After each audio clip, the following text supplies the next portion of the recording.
গোবিন্দ রাধা মন্দিরে বেড়াতে এসেছিল। 9-10 দিন পর মাসি গোবিন্দকে বাড়িতে নিয়ে যাচ্ছে। দেখুন মাসির আদরটা দেখুন, কি আদর করছে, মনে হচ্ছে নিজের কোলের ছেলে। দেখুন বাবা সোনা করে এত আদর করছে, সে আর কি বলবো।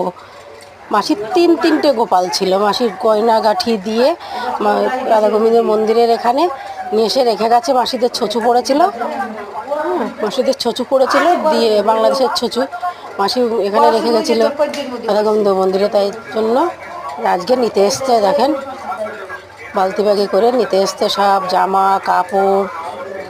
3 ভাই আছে, এরা 3 ভাই আছে। দেখেন মাসি সেই আদর করছে গোপসোনাকে। কী করে আদর করবে, বলছে কতদিন দেখিনি।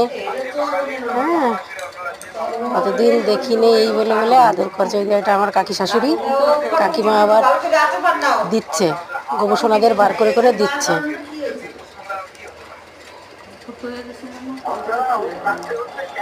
দেখেন একটা মা গোসাইয়ের শরীর খারাপ তো, কাপড় চোপড় গায়ে রাখতে পারছে না। কেউ কিছু মনে করবেন না,